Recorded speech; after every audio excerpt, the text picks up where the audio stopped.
दोस्तों वीडियो को पूरा फुल लास्ट तक देखें और वॉच करें, कमेंट करें। दोस्तों आखिर स्मृति ईरानी और बीजेपी के सीनियर नेता ने पीएम मोदी और कंगना के खिलाफ ऐसा कौन सा जहर उगल दिया है जिसके वजह से पीएम मोदी देश छोड़ फरार हो जाएंगे। दरअसल स्मृति ईरानी ने पीएम मोदी और सांसद कंगना दोनों का भंडाफोड़ कर दिया है। दोस्तों सिर्फ कंगना ही नहीं बल्कि बीजेपी एक दिग्गज नेता ने भी पीएम मोदी के काले कारनामों की पोल खोल दी है। जी हाँ, आपने बिल्कुल सही सुना। जो नेता खुद को दुनिया का विश्वगुरु बोलता है और पीछे पीछे चोरी छुपे ऐसे कांड करते हैं जिसे सुन आपकी आंखें लाल हो जाएंगी। ऐसे नेता के साथ क्या करना चाहिए हमें कमेंट में बताना बिल्कुल ना भूले। लेकिन दोस्तों हम कोई गोदी मीडिया की तरह सत्ता के गोद में बैठे कोई 2 नंबरी पत्रकार नहीं है, इसलिए हमें सपोर्ट करें और आप इस स्वतंत्र चैनल को जरूर सब्सक्राइब करें, इससे हमें मोटिवेशन मिलता है। दोस्तों कंगना रनौत मोदी की सबसे पसंदीदा महिलाएं हैं। कंगना मोदी से प्राइवेट में बहुत मिलती थीं और उनको एमपी का टिकट मोदी ने ही दिलवाया था। कंगना के पास शरीर दिखाने के अलावा कुछ भी नहीं है। इसने राजनीति में आने के लिए सब कुछ किया और इतना ही नहीं, निर्मला सीतारमण वो तो नाच गाने वाली औरत है। और मोदी हट यार उसके इतना नमक हराम तो हमारे देश की राजनीति में कोई नहीं है मेरे दोस्तों। ये शब्द हमारे या किसी विपक्ष के नेता का नहीं बल्कि बीजेपी के सीनियर सदस्य सुब्रमण्यम स्वामी के है। जी हाँ, आज की खबर मिर्ची की तरह तीखी और बिजली की तरह जानलेवा है। तो दोस्तों खबर को पूरा जरूर देखना और हमारी सच्ची पत्रकारिता की मदद करने के लिए इस चैनल को जरूर सब्सक्राइब करें और बेल आइकन भी जरूर दबाएं। दोस्तों कंगना रनौत आज देश की राजनीति में एक बड़ा नाम बन चुकी हैं, लेकिन क्या आपने कभी सोचा है कि उन्हें यह पहचान कैसे और किसकी वजह से मिली? सुब्रमण्यम स्वामी के हालिया बयानों के अनुसार कंगना रनौत प्रधानमंत्री नरेंद्र मोदी की पसंदीदा महिला है। स्वामी का दावा है कि कंगना को भारतीय जनता पार्टी से लोकसभा का टिकट दिलवाने में सीधे तौर पर नरेंद्र मोदी की भूमिका रही है। उनका कहना है कि कंगना मोदी से अक्सर मिलती थी और राजनीति में आने के लिए उन्होंने वो सब कुछ किया जो वे कर सकती थी। स्वामी ने आरोप लगाया कि कंगना के पास शरीर दिखाने के अलावा कुछ भी नहीं है। कि मेरे पास शरीर को दिखाने के अलावा कुछ नहीं। जवाब नहीं। आपकी पार्टी ने टिकट दिया है? टिकट दिया वो तो मोदी ने दिया। और राजनीति में आने के लिए उन्होंने हर तरह की कोशिशें की। उन्होंने यहाँ तक कह दिया कि कंगना राजनीति में इसलिए है क्योंकि मोदी ने उन्हें सांसद बनवाया। उन्होंने तंज कसते हुए कहा कि कंगना उनकी फेवरेट नहीं हो सकती क्योंकि वे कभी उनसे मिले ही नहीं, लेकिन वो जरूर किसी और की फेवरेट हैं। और उस किसी का इशारा साफ तौर पर मोदी की ओर था।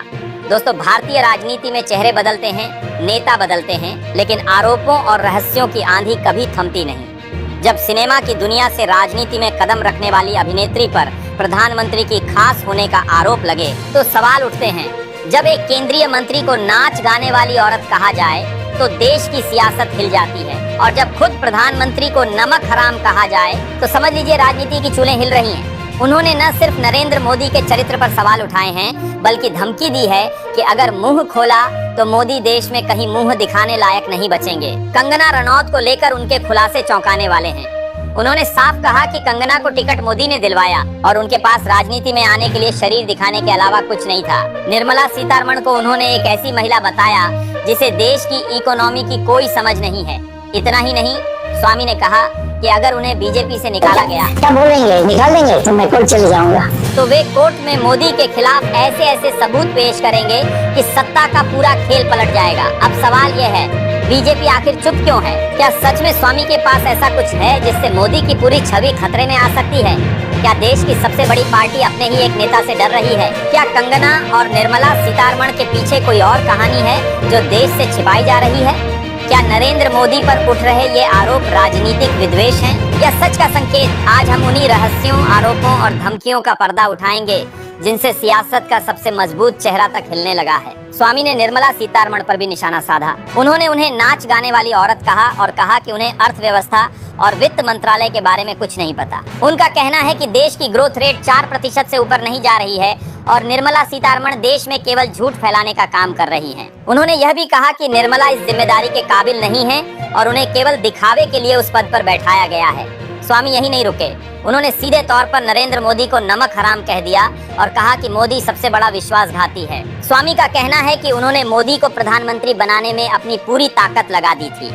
वे उनके गुरु जैसे थे, लेकिन प्रधानमंत्री बनने के बाद मोदी ने रंग बदल लिया और उन्हें दरकिनार कर दिया। उनका आरोप है कि मोदी सबको गुलाम बनाना चाहता है और जिसने भी उनके खिलाफ आवाज उठाई है उसे किनारे कर दिया गया। स्वामी ने साफ तौर पर कहा कि उन्होंने अभी तक जितने खुलासे मोदी के बारे में किए हैं वो केवल शुरुआत है। अगर उन्होंने मोदी का असली चेहरा देश के सामने ला दिया तो मोदी मुंह दिखाने लायक नहीं बचेंगे। उन्होंने यह भी कहा कि उनके पास कई ऐसे सबूत हैं जो अगर सामने आ जाएं तो मोदी की पूरी छवि खत्म हो जाएगी।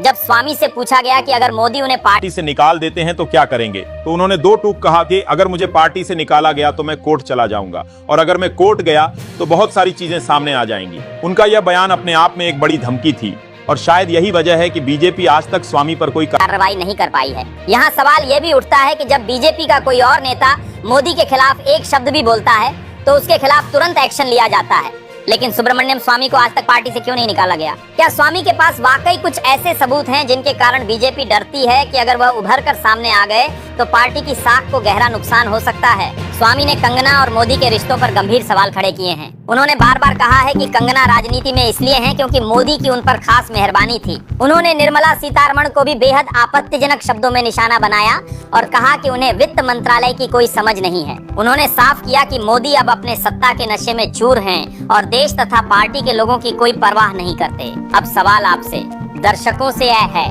क्या सुब्रमण्यम स्वामी के इन आरोपों में सच्चाई हो सकती है? क्या मोदी और कंगना के बीच वाकई कोई खास रिश्ता रहा है? क्या निर्मला सीतारमण को केवल दिखावे के लिए वित्त मंत्री बनाया गया है? और अगर नहीं तो फिर बीजेपी स्वामी जैसे नेता को पार्टी से बाहर क्यों नहीं कर रही? अपने विचार हमारे साथ जरूर साझा करें।